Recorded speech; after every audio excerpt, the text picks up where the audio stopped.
the LSE. I'm also co-chair of the task force on EU prevention of mass atrocities, which produced this report, copies of which are available outside as well. And the purpose of today's discussion on preventing mass atrocities, can the EU do better, is to discuss the report, but also more general questions about preventing mass atrocities in the world today, shall we say. Of course, it's a very live issue, considering what's going on in Syria, for example. And so the extent to which the EU can do anything better to try to prevent situations such as that that is happening in Syria with respect to mass atrocities is very much on our minds. What we're going to do this evening is first have a few words from Enzo Cervini, who represents the Budapest Center for the International Prevention of Mass Atrocities and Genocide. And the Budapest Center is sort of the sponsor, the sponsoring foundation for the task force. Then Christoph Mayer will give a brief overview of what we said in our report on preventing mass atrocities. And then we're delighted that we can have two speakers discussing it. I think what I will do now is just break for Enzo to give a few words on the Budapest Center, and then I will introduce all three speakers in more detail. Enzo, over to you. Thank you. Well, I did, of course, prefer a very long speech, but I cut it very short. I think that our meaning to be here today is, first of all, let me start by thanking the London School of Economics and Ideas for hosting us, and Karen and Crystal for setting it up today, and for the speakers to be here. The important thing for us as the Budapest Center for the International Prevention of Genocide and Mass Atrocities was to actually try to discover the capacities and the opportunities and the challenges of the European Union in addressing mass atrocities and genocide, both at the EU level and at the national level of the EU member states. I think that we, thanks to the contribution that we had for all the speakers, for all the researchers and the participants and members of the task force, but also for Chiara De Franco, that was assisting as a coordinator of the task force. Our goal and main principle in getting to this step was, well, try to assess what the EU is able to do or could do better in preventing mass atrocities, and then from then on start assessing and understanding what actually are member states of the European Union able to do in prevention of mass atrocities. I think that we have presented with Christoph and Karen earlier this month the report, both in Brussels and in Geneva, the UN. The response was very, very good, I would say, and also challenging for some other aspects. I think that both James will debate on that later on as well. So just closing, I would just take this opportunity again on behalf of the presenters to thank the co-chairs of the task force, you for being here today and discussing, and I do hope you will enjoy the presentation, and let's continue from here on in understanding how member states could contribute to the European Union architecture in prevention of genocide and mass atrocities. Thank you. Thank you, Enzo. All right, now I will turn over to the other co-chair of the task force, who's Professor Christoph Mayer, who's a professor of European and International Politics at King's College London, that other university quite near, over the other way, just across the road. And he has done much work on European Union foreign policy, but also in particular on early warning. So he led a major research project on early warning just recently, which only ended very recently. So Christoph will give a few words, say a few words about the report, and then we will turn over to James Kearney, who's from the United Nations Association of the UK. He is the sort of Peace and Security Programs Manager, which means that he is also responsible for dealing with issues related to responsibility to protect. And I think we'll go in alphabetical order, perhaps. James Smith, who is the CEO of Aegis Trust. Aegis Trust is a genocide prevention foundation. He founded it in, I can't, if I can read without my glasses, in 2000. Yes, so 13 years ago, founded the Aegis Trust, which has done considerable work on Holocaust remembrance, on issues relating to the Rwandan genocide, and on genocide prevention more generally. So first, Christoph will give a brief introduction to the report, and then we will ask both of them to comment on issues related to that we raise in the report, but on preventing mass atrocities more generally. Over to you, Christoph. Okay, thank you very much, Karen, and also thank you for giving me the opportunity to talk at the LSE. It's always a pleasure coming over. I can't go through every detail of the report. It is quite long, and I hope it speaks for itself, so I can only encourage you to download it. At the same time, I think it's useful to draw out maybe some of the key lessons and to explain a little bit the approach that we've taken with the task force. So the first, the starting point has been to review a little bit the state of the art, trying to understand what we know about mass atrocities, about the causes of genocide, and what we know about the cases where international actors have tried to prevent them, have tried to deal with the consequences, and indeed have often failed. So what lessons can be learned about what works and what doesn't work with regard to the prevention of mass atrocities, as well as stopping and halting them once they are underway.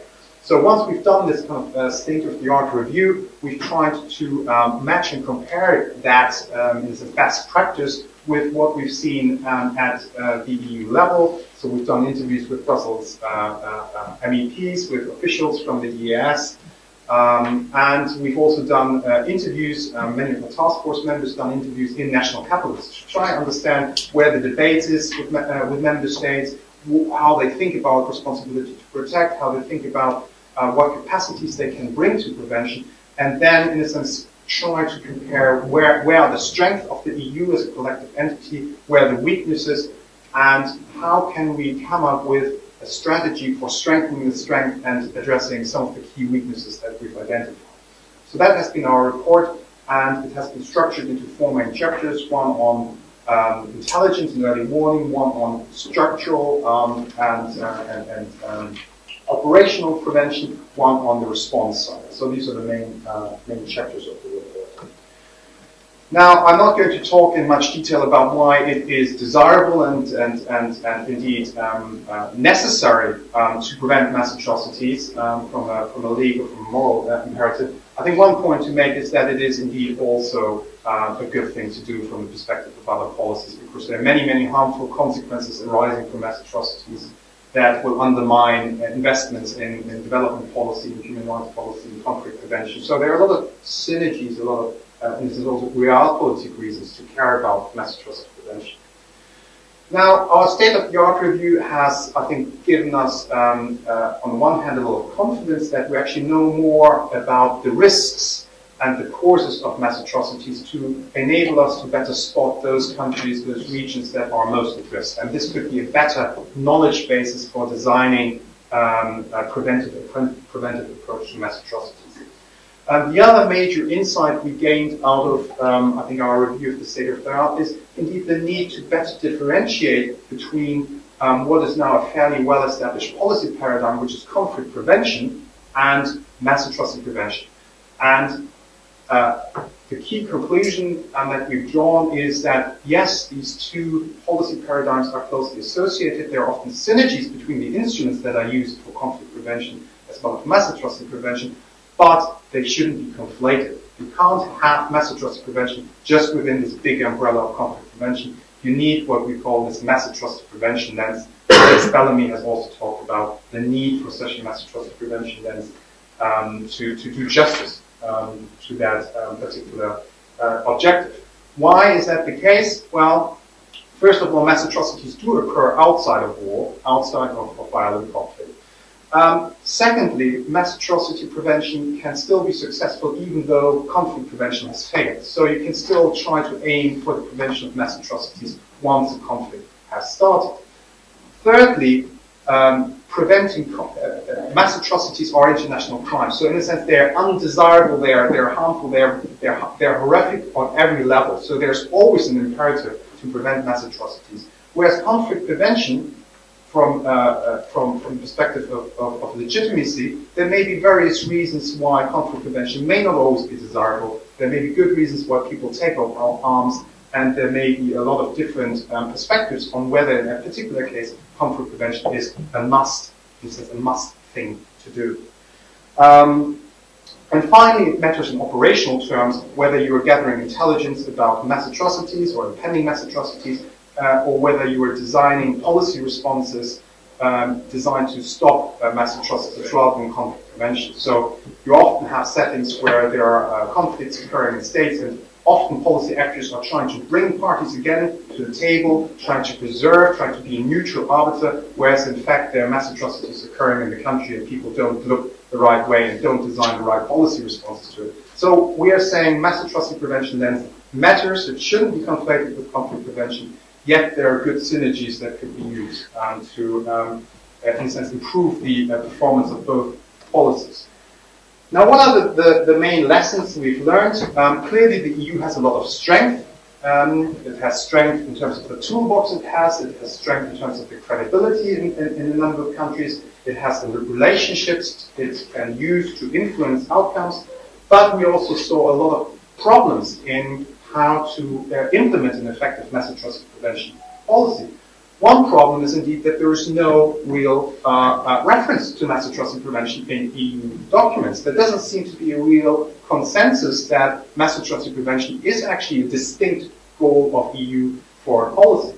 And as long as this is not brought out into key documents, as long as key EU actors do not articulate this goal, you don't send the right signals to the bureaucracy, you don't send the right signals to partners that this is actually something you care deeply about. Of course, the EU claims that they are committed to mass atrocity prevention. They are saying we are committed to R2P, but as long as this is not reflected in key strategic policy documents, there is a gap there. We are also seeing that there is a challenge in mainstreaming a preventive mindset across the EU in foreign policy making, but there's still a strong emphasis on crisis management, and this remains the problem.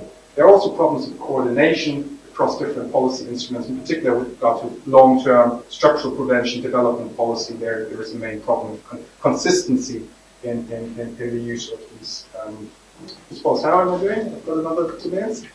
Okay. Well, what are the main recommendations that we have? Well, I think one of the core recommendations, and maybe I'll keep it very short here, is that indeed the EU and together with member states should contribute to building a consensus around the responsibility to protect. I think there's a major window of opportunity now to either make or break R2P, and the EU and member states together should develop a clear understanding of how they want to operationalize and implement R2P, but also to strengthen the international consensus on R2P, because otherwise this may be a lost opportunity to establish and implement this common norm. And we also made, for instance, the recommendations of appointing an advisor for R2P, for mass atrocity prevention in the EU, and that could be a focal point for elevating mass atrocity prevention across the EU. If I could highlight 2 more recommendations, one is indeed about improving responsiveness. What can the EU do to stop caring that much about, stop being preoccupied with crisis management? One way is to strengthen accountability lines between warning and response, to look at the mandates of the EU Working Group and the Political Security Committee, and to delegate some responsibility for response downwards. So not always to wait for the green light from the top, because it just takes too long. It is often the speed of the EU's response which is the problem, not in the sense the instruments or the design of the policy problems. And finally, we've made a point about helping to improve the capacities for response, for instance, looking at the finance principles for CSDP missions, looking at training of member states' military capacities, the question of battle groups, but maybe also other military capacities that member states have. Are they equipped, are they trained for mass atrocity prevention operations and mass atrocity response operations? And we think there's a major gap there. So overall, I think it is clear that this is a long-term project. Some of the recommendations can't be implemented very quickly. We hope this is the starting point for discussions, not just within the EU about how to improve EAS and European foreign policy, but also within member states about how they see their contribution towards R2P. And I think there's a real window of opportunity now this year and the following year about what lessons can be learned. Okay, thanks, Christoph. I'll turn it over now to James Kearney. Okay. Thank you very much indeed, Karen. And I'd just like to add my congratulations to the co-chairs of the EU Task Force and the writers of the report for something which is very, very timely and very, very important at this time. I'm just going to approach this question very quickly from the R2P angle, which is my area of specialisation, and particularly from the third pillar of that. And for those of you who don't know about the three pillars of R2P, which form it, Pillar 1 is a state's responsibility to protect its own populations within its own boundaries. Pillar 2 is to help states which don't have the capacity to act in such a way. And the third pillar basically is intervening through various means to force the country to stop it committing atrocities against its own people and so forth. Now, within that third pillar, there is a wide spectrum of various actions which can take. They range from soft diplomatic pressure through to sanctions, through to intervention. I'm going to focus mostly on the far end of that spectrum, mostly on intervention. Now, let me emphasise that is only a very small percentage of the tools at the disposal of people who are working on atrocity prevention. Nonetheless, it's what I'm going to focus on today because I feel it's exceptionally important. I'm going to look a little bit at what I think are the EU's strengths and weaknesses and pick up on some of the points raised in the report. And quoting the report just to begin with, it states that mass atrocity prevention is rarely mentioned in key EU documents. Christoph mentioned that again there now. And this for me represents the core of this dilemma. In fact, for me it represents a core of common defence understandings within the European Union and makes this situation quite difficult. Let me take this from two particular standpoints. The first is mechanical or institutional, and the second is political, neither of which can be separated. If we take the political strengths within the EU for addressing atrocity prevention, particularly relating again to those aspects of the third pillar, I think that lack of language is missing, not by accident, and not just because it's only going to be a matter of time. I think it's actually political. I think a lot of the member states do not want that language used in the context of the European Union. I think there are politicians within the European Union also who don't want that language used.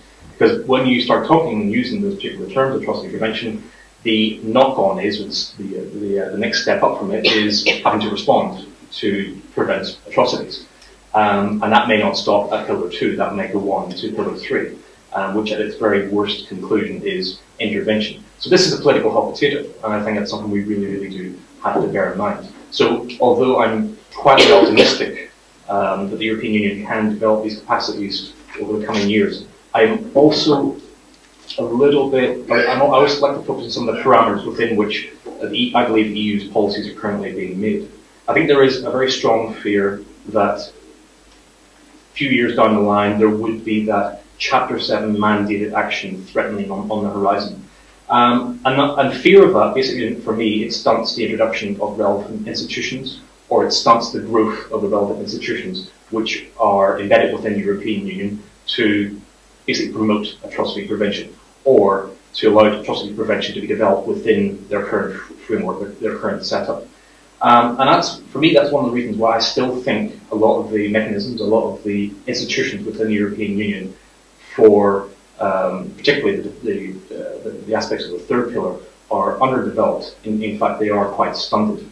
I mean, for example, even the European External Action Service itself, it has a wide-ranging brief. It's in very, very many ways a very, very effective organisation. Its it's one, I would say, of a few organisations or instruments within the European Union which are half developed. What do I mean by that? I would say that the EEAS is something akin to the stabilisation unit in this country, but it's mandated with something more, which is to actually touch upon aspects of what essentially is European Union foreign policy. And instead of taking that to its proper conclusion, to develop that institution, what's happened throughout the years, I find, is that sidesteps have been taken within the European Union. And that instead of truly developing certain institutions, other institutions have been developed because paths have been blocked. And so, for example, the European Defence Agency, it's built and formulated to establish collaboration, to get states talking about these issues, as if states wouldn't talk about these issues anyway. That's its primary mandate.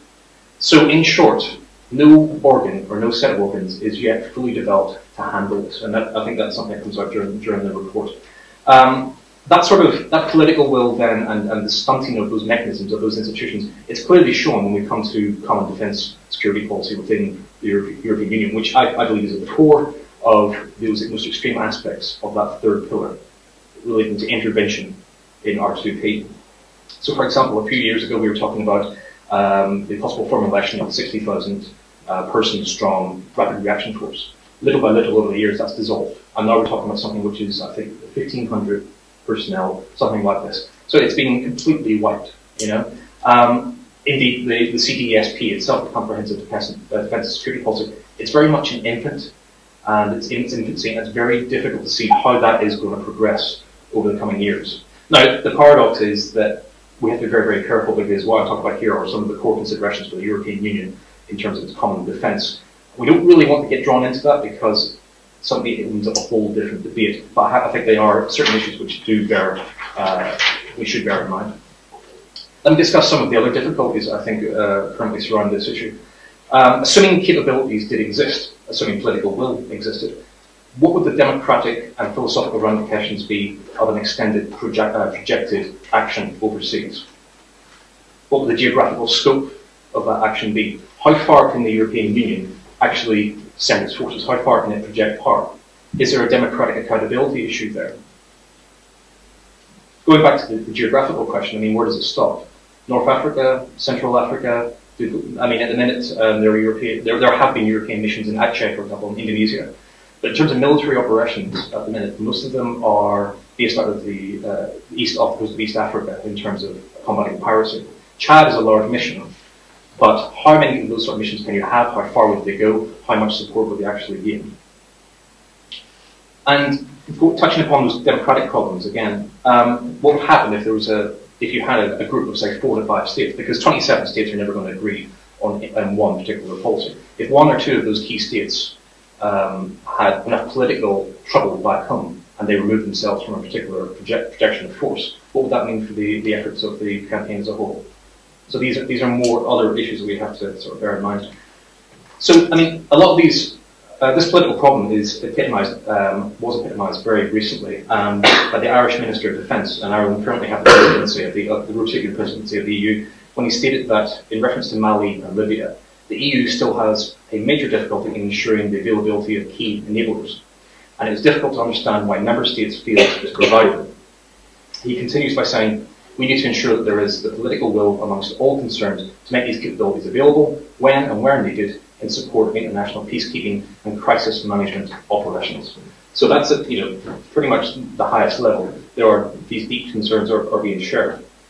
I think the problem is, and again Christoph touched upon this, the EU still thinks, and this is something that was again highlighted in the report, it still thinks in terms of crisis response and conflict prevention. It doesn't think in terms of atrocity prevention and or, where appropriate, intervention. I mean, in very many ways, this is no bad thing. It's quite good at the whole soft power idea. It's quite good at projecting its influence through aid and so forth. But very much until that ideology changes, until language changes, I don't think we can really take a step forward. Again, as well as being highlighted in that EU task force report, it's reinforced in another document, which I have in front of me. The annual report of the High Representative for Foreign Affairs and Security Policy, which makes quite curious reading. published in June 2010. It's an account of where the European Union was on CFSP in 2009. And if I skip forward to page 46 of this 90-page document, there are multiple paragraphs on everything from peace monitoring to counter-piracy to network-enabled capabilities to drones to intelligence and so forth. Stuck in the middle of page 46, above a subtitle that says Variety of Tools, there are 2 lines. And the title, that's one of about 4 different reports where I've encountered that, and I'm certain that the writers of the report encountered the same. That's got to change. I mean, the European Union is very, very good in certain ways. Sanctions on Syria, for example. On a more positive note, sanctions were activated, they were targeted, and they were brought about in a concerted manner in terms of asset freezes, arms embargo, sanctions on the Syrian central bank, bans on the import of petrochemicals, and so forth. But the problem is, although that's accounted for a drop in half of all income in Syria from oil production, those sort of sanctions do not stop atrocities from occurring. So the European Union has a problem there. Yeah.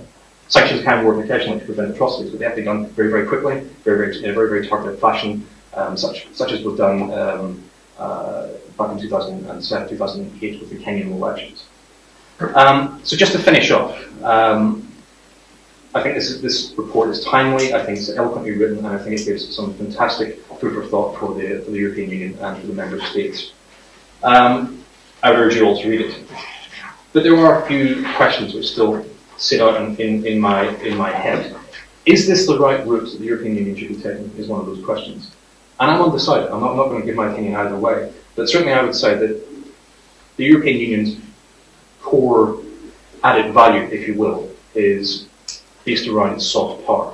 It's the largest trade bloc in the world, and its members often have integral bilateral agreements with developing nations. And that can often be brought to bear politically. It has been brought to bear most recently, for example, between the United Kingdom and Rwanda. The EU is also the largest aid and development unit in the world. Again, that's another fantastic tool at its disposal. Is it best set up to address atrocity prevention? Certainly the most extreme end of that pillar 3 I told you about. I'm not entirely certain. The problem is it's open up to those political oscillations within the European Union and its members. I mean, 3-4 years ago we may have been talking about the integration of defence policy and so forth, and now that's not even on the radar. So it's open to all of these various problems, these various dilemmas, and the moods of the economy and the moods of the politics within those member states. But I will end on a positive note, well not a positive note, but what I think is quite a profound note. As Emma Bonino stated in her foreword to the report itself, mass atrocities often occur at the crossroads between conflict and weak human rights protection. And it's there that the EU can and must play an effective role. Thank you. Thank you very much, John.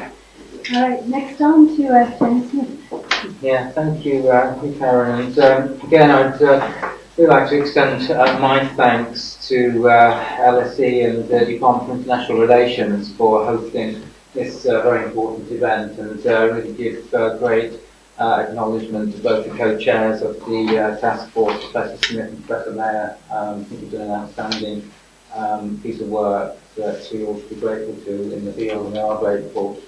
And also thanks to the Budapest Centre and Enzo and his team. Thank you up there for really initiating all of this in the first place and sponsoring this this task force's work.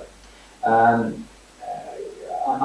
name is James Smith. I'm the CEO of Aegis Trust, which is a UK-based organisation, a non-government organisation. Our focus is on genocide and mass atrocity prevention.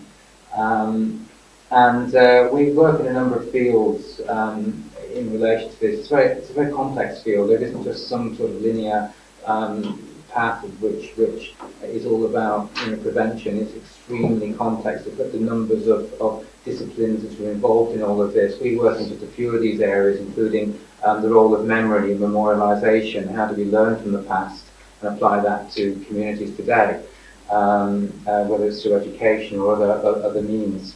And how does that memory pass down through generations and impact on identity, and how does that identity and identity politics play out 2 or 3 generations later, and is there a possibility for us to actually intervene in that transgenerational process of memory. We have programs of peace building education, particularly in Rwanda, which is an atrocity risk environment. And we do other advocacy and interventions we can talk about later on. But so today's discussion about can the EU do better in terms of mass atrocity prevention is of great interest.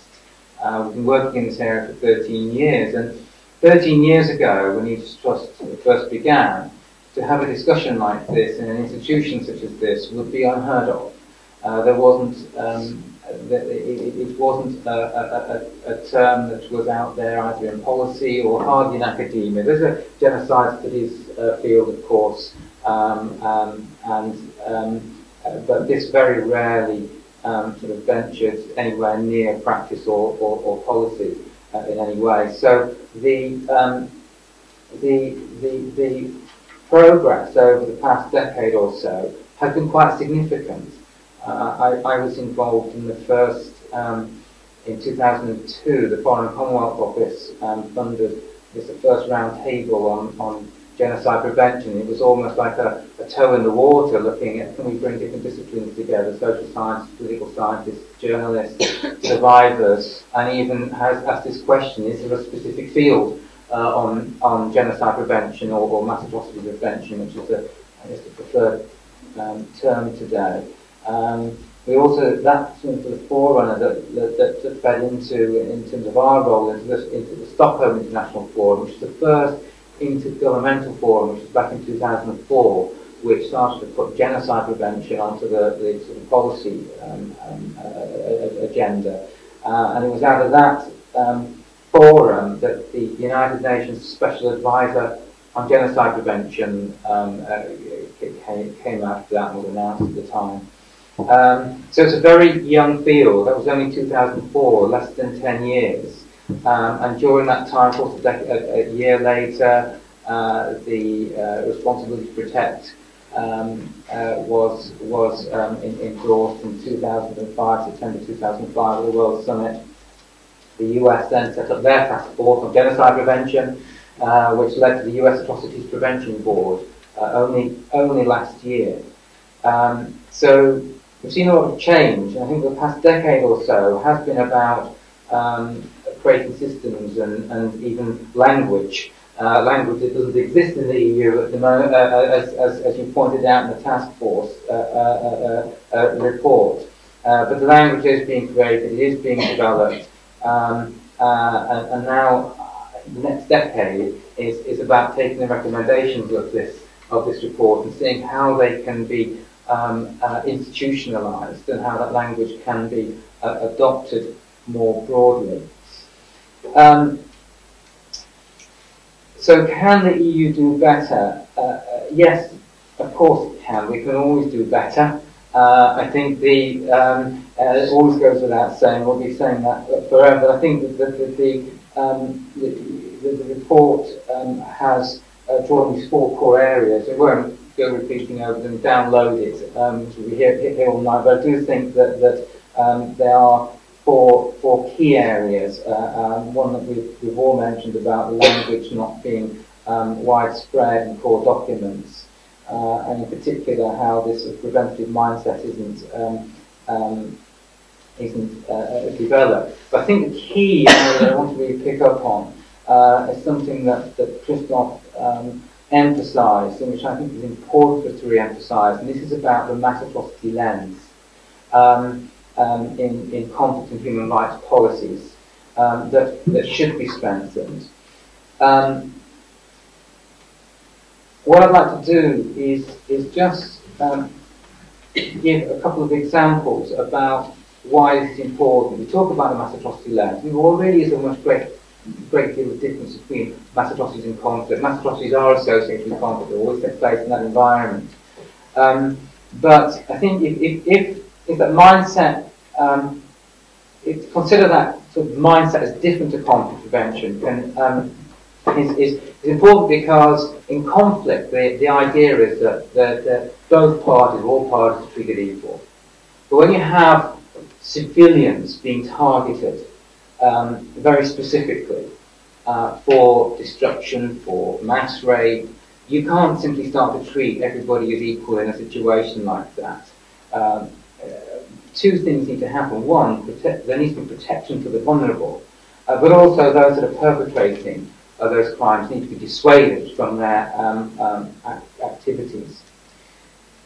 So, an example of this, back in 1993, the key focus in the civil war that was happening in Rwanda, that had been going on since October 1990, were the Arusha peace process. So this was very much a conflict prevention lens, if you like, to use that term. And it was important. It was essential that that process was ongoing. The main failure was that it was the only game in town. It completely relied on peace being brought between the government of Rwanda and the RPF rebels. To use the term that's throughout the report, the atrocity lens, if there had been a mass atrocity lens that was being used in terms of developing policies in that region, then the early warning would have been taken more notice of, that there were huge signals there about a particular group, the Tutsis, who were being targeted. They were being excluded, there was this hate media, and there needed to be some sort of policies or interventions to stop, to deal with that, to address that in some way. And we could argue that actually the sole focus on the Arusha peace process actually radicalised an element of the government that was already an extreme government. And what happened at the beginning of the genocide wasn't that the president's plane was just shot down and then this genocide broke out. It's a sort of a very simple narrative. It was a coup. And hundreds of members, not of the Tutsis, of the government, were wiped out within the first week of what we call the genocide. And this is massively important for us to grasp, because that happened as part of the, as a response to the peace process, in the absence of any other policies or practice to either look at how you protect civilians, how you give a message to people who are about to commit atrocities, that there won't be impunity for this, and that there is a serious concern about the danger that civilians are facing. Because that concern wasn't acknowledged, and because there wasn't anything in place or in parallel, if you like, to the Arusha peace process, then all this involved. So that was just, I think, to emphasise a very significant example of how, I guess when we look back in retrospect, a different method of looking at events, whether through early warning or risk assessment, could be helpful. The task force focuses on two areas of prevention. One is structural prevention, and the other dealing with direct prevention.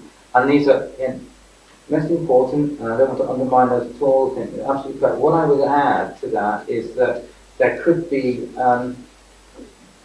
we could also look at how there could be prevention through behaviour as well, behavioural interventions. And just give an example of that. Today, actually, we just trust my colleagues in Rwanda hosted William Hague, British Foreign Secretary, and Angelina Jolie, who are on the way to the DRC, and they stopped by the Genocide Memorial in Kigali, the Aegis Trust runs, manages for the government of Rwanda and the survivors there. And one of the projects that the British government is looking to support, and that was presented to William Hague today, was the archive. This is collection of data, collection of information, that testimony, other information of whether it's testimony, documents, all sorts of data. We put in this repository, but it's not just about creating an archive that will be a legacy for the people of Rwanda, although that's important in itself. The purpose of the project is that from that there will be research encouraged, so that both people in Rwanda and international researchers can try and understand more of the detail of how genocide evolved, how it came to be that neighbours who grew up together, went to the same schools, worked together, went to each other's weddings, took up a machete and killed that person who you've known for the whole of your life. How is it? What is it that in the environment, or what you learn, what you acquire, that enables you to do that? Not only you to do that, but the entire community and the entire nation. So that research, so the archival into research, into understanding, which we hope will contribute to what we have broadly call upstream prevention. But what I'm emphasising here is that structural interventions are really important, and prevention is really important. But there could be, I think, there could be a way as well which we can feed into behavioural prevention as well. And that's the whole idea is that what we're trying to do is help develop peace-building education. But we need to understand the details. What is it when we talk about peace-building education? What are we trying to change in terms of human behaviour? So that's just an addition I would add to the Greating report. And as well, just on the to emphasise again, William Hague and Julian Jolie on the way to the DRC, the purpose of their trip is to highlight the what is happening to women in the DRC in terms of the ongoing rape, the mass rape. And yes, this is a human rights issue, but it is a mass atrocity. And it again highlights that when there's a conflict happening, as we see in Darfur or these other conflict situations, while it might be important that we get a peace process in place to stop the fighting, even after that fighting is at a fairly low level, what we find is in places like Darfur, women are still targeted. Those atrocities continue, and there needs to be better ways. Of course, the Foreign Secretary is on to this at the moment trying to highlight this, and it's very plausible that this is taking place at the moment, that there are greater strategies developed to safeguard women from these atrocities. That is separate from the conflict in some respects, at least in terms of keeping peace. So I'm going on a little bit, aren't I? I just, how many have we got? 2 minutes? 1 minute? The only, just one or two other points that I would draw from the report. One of the recommendations is that a special advisor or special representative is appointed within the EU to focus on mass atrocity prevention, and I would absolutely support that because it goes one stage beyond looking at how language, and language is important across various policies and tools. I would take that a step further and suggest that there should be more of a focal point, more of a permanent institutionalized focal point, very much the same way that the US Atrocity Prevention Board has been established to help coordinate across different departments the specific focus on mass atrocities and civilian prevention that can somehow get dropped. And the report you made clear as well that there is this danger that there is confusion between non-2P, civilian protection and so on. I think a focal point there as well, especially advisor, can help to bring that clarity. I was going to talk, because we're in the UK, about some of the UK's approaches, but I'm sure we can have time to discuss that in questions rather than me making reference to it now. Only to say the final point I would make, and this is about the role of legislators. There was, very briefly in the report, a reference made to the European Parliament, and I'm pleased that to hear that the European Parliament is considering a draft resolution on the responsibility to protect, which I hope the EU will be engaging with actively. But I think there is a greater role to be played by parliamentarians. It's something that Aegis Trust is looking at. We do provide a secretariat for the Parliament's Group on Genocide Prevention here, and there's another one in Canada, and we're looking at the moment at how parliaments and parliamentarians around the world can share best practice in terms of their own engagement with either legislation development or helping even to bring governments to account in terms of, well, these are the policies, these are the norms, what are we really doing to support that. In the UK, there are some developments along that line. There's the annual sort of human rights democracy report, but there isn't really any specific sort of measure or analysis of the UK's implementation of R2P. You may correct me if I'm wrong on that, but I think we could do a lot more in terms of helping to focus and sharpen in that regard. But then, again, parliamentarians will help play a role in helping to governments to help focus on our own policy, current policy and long-term development of that. So I shall stop there, if I may, with the final words which we heard at the launch of the task force in the European Union in Brussels last week, and it was the UN Special Advisor. Because we talk about this, it becomes very bureaucratic and academic to talk about policies and structures and language, and sometimes we just forget, sitting here in these sort of, I don't want to say warm room, it's warm in here, it's warm out there, but in our safe environment that we're in, they're actually out there right at the moment. People are at risk, people are being targeted, people are being raped in certain areas, whether it's in Darfur, look at what's happening in Syria, and it seems a long, long way from us. The UN Special Advisor reminded us that it's actually all our obligations to embrace humanity at the end of the day. Thank you very much. All right, what we'll do now is we've got about sort of 20-30 minutes for questions from the audience. You can, if you do have a question, could you please say your name and whatever institution you might be representing, even if you are a student. Would anyone like to? Yeah, hi. I'm Lee, I'm a Londoner. I've got to say, all four presentations were incredibly clear, so even for a lay person like myself. It's always handy when one of the speakers suggests a question. And I think James said, why don't you ask us what UK tax money is going for, what we're doing currently? And if I could expand that maybe to what the French are doing unilaterally as well, perhaps you can give us some little examples of, because presumably not everyone's waiting for everyone to go in concert. People can do things unilaterally, or I mean, what sort of good things is the UK doing, for example? I'm not speaking for the UK government at all. But certainly, I mean, the Foreign Commonwealth Office, for example, is taking responsibility to tax more and more seriously. It has staffers who work on the issue, which is actually a bigger thing than you think. And I mean, the Foreign Secretary's initiative in particular, though not strictly speaking R2P specific and so forth, it's a very big initiative. This is the initiative on the prevention of sexual violence and conflict. And there are multiple staff now working on the issue, and William Hague has made it a personal issue of his own and is driving that forward. So in terms of successes, at least in terms of the establishment of something which is seeking to tackle those abominable things, that certainly be one. But I think the next step would be, and this has been intimated, is that there has to be more collaboration and deeper focus with that atrocity prevention lens across the Ministry of Defence, Foreign Office, Cabinet Office, Stabilisation Unit and DFID. Yeah, I think, I mean, to add to that,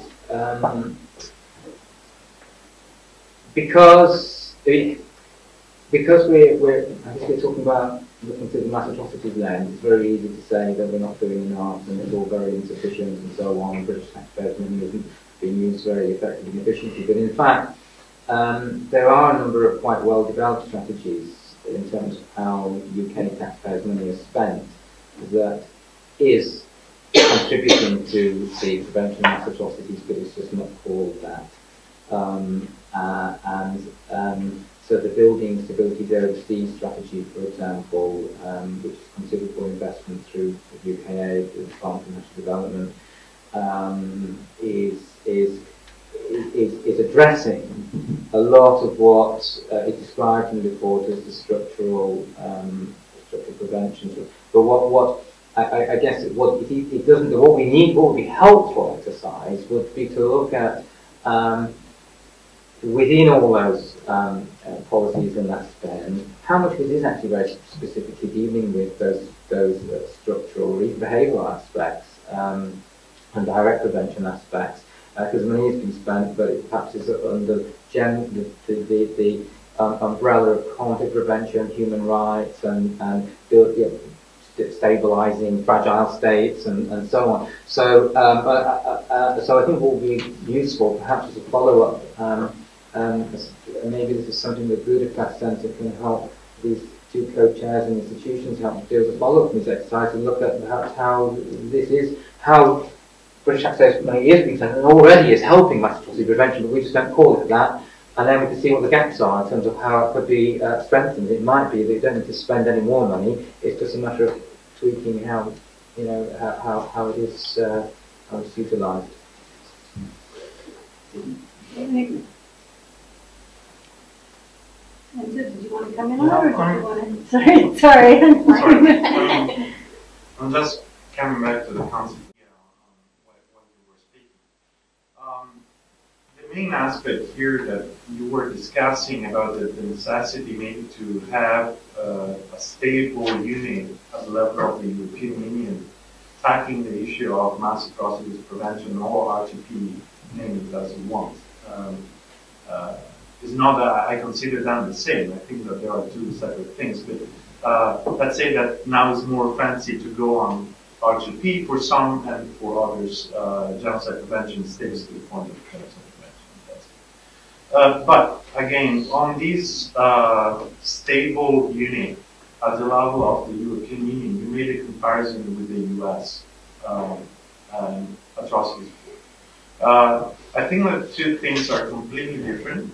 I think that we cannot expect the EU to have a stable unit of coordination of all the member states' activities at genocide, looking at genocide prevention or mass atrocity prevention for RTP. One of the main aims of the Budapest Centre at the beginning, when the Budapest Centre was conceived by Solana, was to have an agency of the European Union. Then it turned out not to be one, but was to have an agency at the level of the European Union able to actually coordinate the activities of the European Union institutions that are working outside of the spectrum of the European Union, but not only. I mean, we have the necessity to cooperate with the Fundamental Rights Agency that should tackle the issues of genocide prevention inside the European Union, which is a matter that actually no one state cares of at the moment. But I think that in this sense, and this is the step that we would like really to engage in the future, I think that steps have been made with a few of you and a few of the people that are tackling the issue at the national level here in the UK, is maybe to have a report on national capacities and see how those national capacities are actually able to work along with the European Union capacities. And were the two coincides or not, which is maybe one of the aspects that the task force did not look at deeply, but I think that here is the core issue of, I think, coordinating activities between the member states and the European Union institutions. Okay, thank you. That's good. Maybe at the back.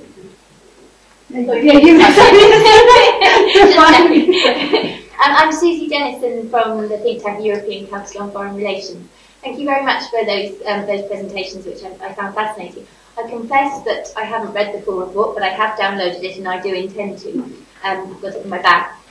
My question was in relation to the point that was raised about changing behaviours and the role that tackling impunity can play within that. And I wondered if the report's authors could comment on the role that they think that international justice can play, the International Criminal Court and in particular can play in atrocity prevention, and indeed the role that the European Union plays at the moment in terms of supporting that process, what it could do better there.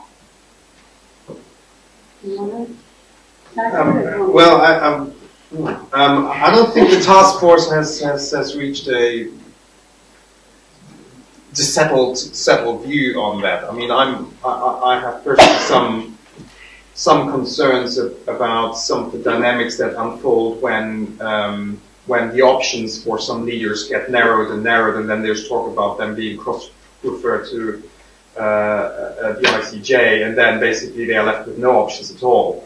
So that can sometimes be counterproductive in pushing them even further along the road of taking actions that, launching into mass atrocities. So I can see the deterrent dimension, but I also can see that in a particular situation, the ICJ may be a problem, or the whole narrowing down options and saying, well, really, you can't be, there's no safe haven for you, you can't be transferred over the country. This can be a problem for saving people's lives. But this is more Karen's field, international law, than mine. But I mean, I think in the immediate, yes, but I think in the long term, in terms of tackling impunity, we know, for example, that a key indicator, a key risk factor for future mass atrocities is the fact that mass atrocities occurred in the past. And if those mass atrocities that occurred in the past are not somehow dealt with, either through some sort of local court system or a kind of local truth and reconciliation commission or through international justice, but international justice is only ever going to deal with the very top fish, the very biggest of the fish. The rest have to be dealt with at much lower levels. I think there must be some sort of a role, simply because the risk that mass atrocities occur is so linked to what has happened in the past. So that does need to be incorporated in. But there is a lively debate in the literature on the extent to which that should be truth and reconciliation, whether it should be a criminal kind of procedure or not. So the task force hasn't taken a decision. It has simply noted that considerations of tackling impunity, of justice and reconciliation issues do need to form part of at least a long-term prevention issue, even though in the short term it can be quite problematic in particular situations.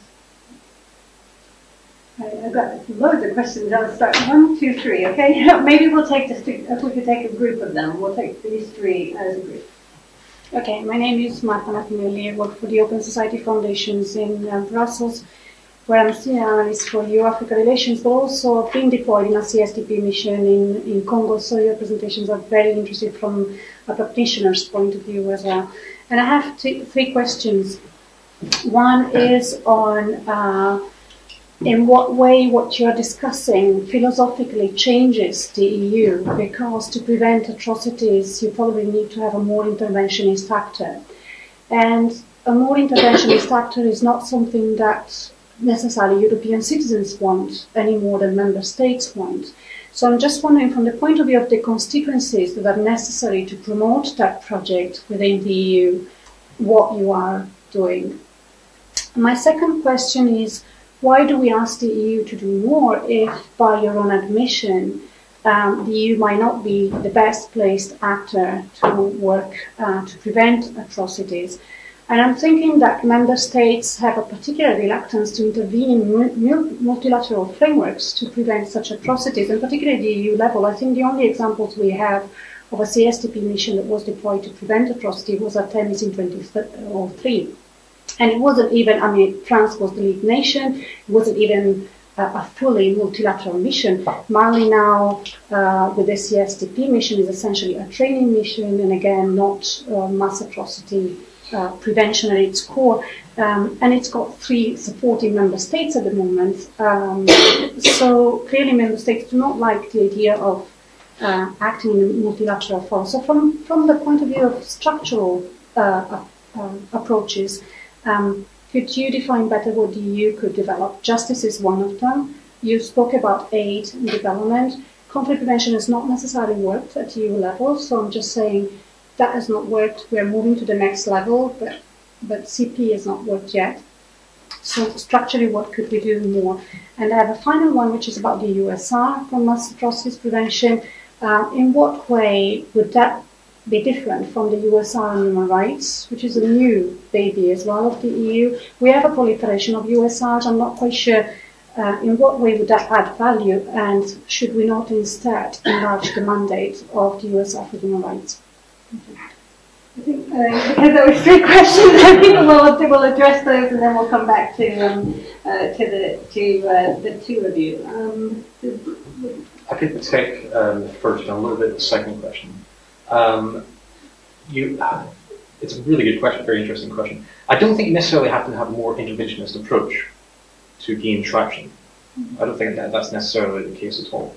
Having said that, it is kind of a paradox, because if you adopt language which says we are now, wholeheartedly supporting atrocity prevention, are you saying, if you are the European Union, for example, yes, we're now signed up to that, we're going to fulfill everything, we're going to put the staff in key positions, we're going to change ideologically how we mainstream activities and so forth. But can you do atrocity prevention up to a point? Or does that commit you politically to following it right through to the absolute end of Pillar 3 that I talked about earlier on? And that's an interesting dilemma. I have no quick and easy answer to that. In terms of political constituency, I think surveys have shown over the last 10 years that there's never political constituency for intervention. Never. It oscillates at best. In fact, we did a recent poll, results haven't come out yet, so no one can quote this, but with Ipsos Mori, and we asked the UK public basically under what conditions should intervention be justified to protect civilians who are threatened by atrocities. And there was just a real blend, just a real variety of answers, which is pretty predictable. So political constituency would have to grow. I don't think that's necessarily the right sort of angle. What I would say is you can try and gain as much political support as you possibly can and build up those mechanisms which are highlighted, for example, in this particular report, and help those grow, to a certain extent. You can never have consistent political will. As to the second point, I think some countries do act quite well in multilateral situations. I think France and the UK, most recently in Libya, was very efficient. Outside of the sort of UN mandated missions, it doesn't matter whether you agree with it or not, but to a certain degree, militarily, the invasions of Afghanistan was to an extent successful in its early stages and so forth. So I'm not entirely certain about that. But I think what you're trying to intimate is, should the European Union be doing intervention when NATO is there? And I would say that probably isn't the best way that the European Union could use its resources. NATO is better set up, better structures, better experience, better skills, the whole thing. Yeah, I think that's well said, and all I would add to that is that I wouldn't wish us to leave this room under believing that the task force is all about promoting intervention any more than our 2 peers about promoting more intervention. Military intervention, yes, may be required as last resort, but the recommendations in this report that I would certainly support, and that some of which we've been discussing today, are about ways in which existing tools that the EU already use, can be enhanced and sharpened in certain areas, so that if we're looking at in addressing some of the structural issues in terms of this structural prevention, for example, in a country at risk, is it possible to improve the independence of the judiciary or strengthen the judiciary in some way? This isn't interventionist. This is something that may already be happening in terms of an EU policy through it might be through a member state as well. The same applies. This is still prevention. It can still be broadly upstream early prevention. It doesn't mean that. So I think that all these discussions about task force focus on mass atrocities doesn't necessarily mean to be more interventionist. But I do take the point. At the end of the day, there always has to be difficult questions asked of constituents, of member states, and of the EU, if we're serious about protecting civilians in times of crisis, if we actually are talking about prevention of mass atrocities, at some point there will have to be a situation will arise where people who are vulnerable, are at risk, are being targeted, and they are going to need some protection of some kind. So, and you know, it seems that yes, well, could be always delegated to a regional organisation, the Africa. You know, and we've been through this particularly the past decade, and it's, you know, we've realised that African solutions to African problems are a cop-out, and it's an application of our responsibility. We all agree with it in principle. The AU does. I'm sure the EU does. Everybody agrees in principle. We have to find ways, I think, to help support those nations that are more willing to go in there and provide civilian protection. The peacekeeping operation in Sudan, in Darfur, doesn't have European, any European member state, except in support areas. But in terms of boots on the ground, people whose lives are at risk of protecting civilians, they're Africans. And I think we can learn a lot from how they have gone about developing, and even, you know, the Rwandans have really pushed the whole idea of their modus operandi out in Darfur. And I think that this is an area that we're not, look at, they've learned from the mistakes in 1994, saying we're not going to stand by when people are getting killed. And so they will open fire on militia that are attacking the UN because they're raiding them and all the banditry that goes on. But it's actually helped. Since they've arrived, the mortality of the locals of the operators has gone down, and there's a lot of criticism originally about AMIS and UNIMIS and everything else, but and there's other factors that have probably led to that reduction in mortality, but they have provided some degree of civilian protection, and the missions to help protect women, we talked about that earlier, who are going out on collecting wood from the camps, the firewood, the patrols to help protect them, have been relatively successful. This isn't European Union, and this isn't Europeans out there doing this. This is Africans protecting Africans. What we should be doing, I think the European Union should be doing, and wealthy states, despite all our austerity measures, we are wealthy. We need to find ways to help support them more effectively in doing what they're doing and help to disseminate good practice. So there's all sorts of things we can do to help protect civilians on the ground, people who are willing to go out there and protect, and we just need to find out what their good practices and how we support it and train and all the rest of it. Doesn't mean we have to have this big debate always. It's a silly debate. If we have in, you know, in the media and the press, it's always a matter of, oh, well, why should we be the world's policeman? We aren't the world's policeman. You know, we just stop talking about that. There's other people policing these areas, but we should bear our bit of responsibility and help them to do the job that they're trying to do. I think okay, yeah, we should maybe move on. I mean, they're very good questions, and I could say something from there. Other yeah, I was going to just make a point about, you know, foreign policy in general, but I would just echo that we didn't want this to be solely about intervention. It is about the task force. We wanted to concentrate mostly on things up to the point of intervention, that, you know, strengthening those. And the EU is already interventionist in that. I mean, it has a foreign policy. It has a huge aid budget. It already goes out there and interferes in all sorts of ways, telling countries what to do and what not to do.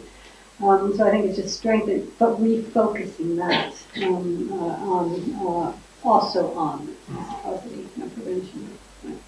But very, you know, we definitely made a note of that question. And now I'll take a group of questions. Hi, Antoine van der Mortel from King's College, just across the road. My main question is that one of the challenges with prevention is that you're looking at something that is a negative event, and how do you attribute your mass atrocities prevention policies to the fact that there was no mass atrocities? But I think that you highlighted this issue of when there was a mass atrocity in the past, and then there are strategies to prevent the recurrence. And how is that different, or how do you deal with this particular, beyond the issue of transitional justice? Are there any other specific areas that you deal with in trying to prevent the recurrence of mass atrocities? And the flip point of that is, what are the costs of doing that? For example, if you look in Bosnia, there hasn't been no Srebrenica since the end war, but it's hardly a situation where the conflict is frozen but hasn't resolved itself. So while there has been tools in place to prevent that in that situation, there are other dimensions to look at that in this issue. So how do you deal with these? You balance out these two dimensions. Yes, my name is Joshua Webb. I'm a student of international relations at the LSE.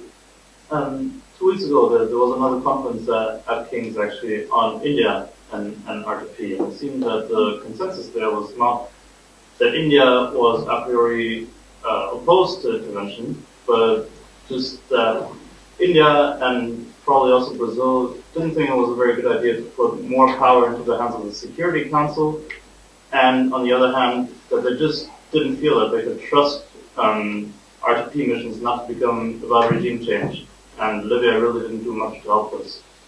So I was also wondering, what can Europe do, maybe also beyond Europe, just to help these concerns of other countries, in particular the BRICS maybe? One more question I can sneak in. You mentioned the limits of EU in terms of capacity and in terms of operational capacity. I wonder how could you convert deliverables at EU level, for example, your works within this task force framework, into inputs at UN level maybe, because at conflict areas generally there are competing hegemons, and reaching to an agreement will be very difficult. For example, in Syria there are different views. In Bosnia also, because of these competing hegemons, an agreement would be very late. So how could you convert your studies, your findings and policies to UN level? All right. I think rather than give the task force the last word, I think I'd like to give the speakers the last word. If you just want to address maybe one or two of the questions, or shall I do that? Maybe just one point on prevention. I mean, clearly it is one of the major challenges for everyone working on conflict prevention, but it also applies to mass atrocity prevention. How do you show that you've been successful? How do you show that this that there was a very plausible counterfactual that this would have ended up in a major humanitarian catastrophe? And indeed, that's one of the reasons why many policymakers wait, because the closer the events are, the stronger the signs are, the more credibly they can claim that they prevented something. So I think that's where knowledge, that's where science, I think, comes in, to conduct more and better studies to show those areas where there has been success, and to differentiate them more from the areas of less successful cases. So I think that's still an open, that's still a challenge, I think, for everyone in the field to show success of prevention. Yeah, I just did want to come back to some of the questions about the risk factors. There has been considerable research done recently on risk factors, particularly for genocide. A lot of it is quantitative, so it can be a bit difficult to wade through and understand. But we do know that there are certain things that we know. For example, group-based inequality, or use of hate speech, which has already been mentioned, for example, in the run-up to the Rwandan genocide. There are these kinds of warning signals that you can see. The kind of polarization, whether there's ethnic polarization built into the political system. So political parties being based on ethnic groups, and then one, establishing control and so on. So there's a series of things that are considered to be risk factors. And if we know that, then you already have aid programs in the country. You already have dialogue with the country. Then you can, if you have a mass atrocities going on, you can begin to address those. Just thank you to the UN. I think perhaps I'll leave you to discuss on getting the UN. Nice easy question. I'll take up question 1 and 3 at the same time. Just pick up a little bit on what Karen said. You can't translate every experience into another experience. You can't naturally learn from one and then prevent another. However, sometimes it does help. And if you go back sometimes through the academic studies and so forth, which I think a lot of the time governments don't mine effectively enough, partly because there's just so much out there. But in the case of Rwanda, for example, which is actually where I've done my sort of research as well, there are two key areas, or a couple of examples where we really should learn. The first one is, and both of which come from accounts of the genocidaires, the people who were carrying out the atrocities, eyewitness accounts and written down. The first one is evidence of when the French and the Belgian forces turned up, military forces turned up to basically extricate their citizens from the country. Account after account of the genocidaires stated that we're leaving our weapons down now, the game's up. Romeo Dallaire famously wired UN headquarters stating that I know where the weapons cache is, I can go and get them now. So those are little things like that. But more sort of long-term things. If you look at the way that the Interahamwe were trained, if you look at the way Rwandan society was set up before, in the lead up to 1994, and touching again upon what Karen said, I mean, the inequalities and so forth. But one key thing is, I think it's not tackled a lot of the time because it's quite in the curriculum, something we take for granted. It's still not entirely there in the Rwandan curriculum, for example, but little bits and pieces are being done on it. But that critical thought then also has to be mirrored throughout society and both feed off each other. So you can't have a closed media and have a fantastically open curriculum. It doesn't work like that. So little by little, you've got to work through all those areas. Then cutting to question 3, translate into the UN. I wish the UN had the EU's money. That's one thing I would say, because that budget is several times larger than the UN's. The UN does try to learn. I mean, after 2009 Operation New Horizon, which was the Department of Peacekeeping Operations new sort of system and for its operations, I mean, it really did emphasize learning from experiences in the field, basically translating experience of various missions back into the Secretariat building to learn from those. I wouldn't say either that there's naturally competition between agencies. A lot of the time, there's actually quite decent coordination. Sometimes there's conflict and so forth. It's just if you've got so many agencies involved, that's always going to be the case. But overall, there is not a bad degree of coordination for such a huge sort of multi-agency affair in these sort of situations that you were referring to. And finally, someone asked about UNSCR, lack of trust for R2P in the future. India and Brazil, I mean, it's taken a hit. R2P has taken a hit on the back of Libya, for example. It really has. One thing the Brazilians have done, however, is added an addendum onto R2P called responsibility while protecting. For some people, it just confuses the issue. But having said that, if you actually go through the detail of it, it's not bad. It's quite clever. Because what it does is try to set up a responsibility for that intervention. The fact that there'll be a proper mandate and so forth, and this kind of thing. Little by little, I think R2P will claw its way back in. Thank you, James. Yeah. So I agree. You can't always apply what you've learned from one lesson to the next, and you also find that so what we learn from Rwanda might not be able to particularly apply in Sudan and Darfur, and yet there might be some generic lessons that we can draw from. The reality is that mass atrocities, genocide and different atrocities do need to be better differentiated, better understood, and I can use the medical analogy that there was 40 years ago this idea that cancer would be eradicated by the development of a magic bullet that would be maybe some neurological device that could latch onto cancerous cells and deal with it,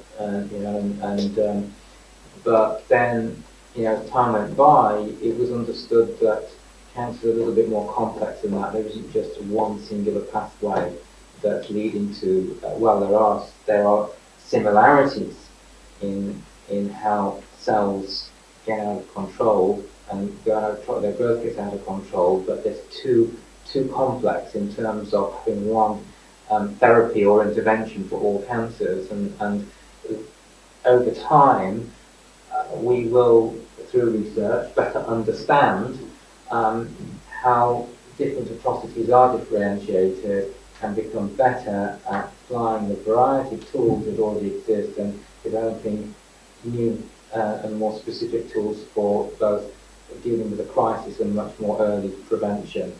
For now, we have to deal with what we've got and use what we've got. And we've got lots of tools, and we should be using them. But sometimes they are fairly broad brush, and we do need to guard against simply at the moment assuming that we've learned something and then place applying it, and we need to stand back and look where are the general principles here that can be applied, where are the specifics that might be able to be applied but aren't really typical of the situation. So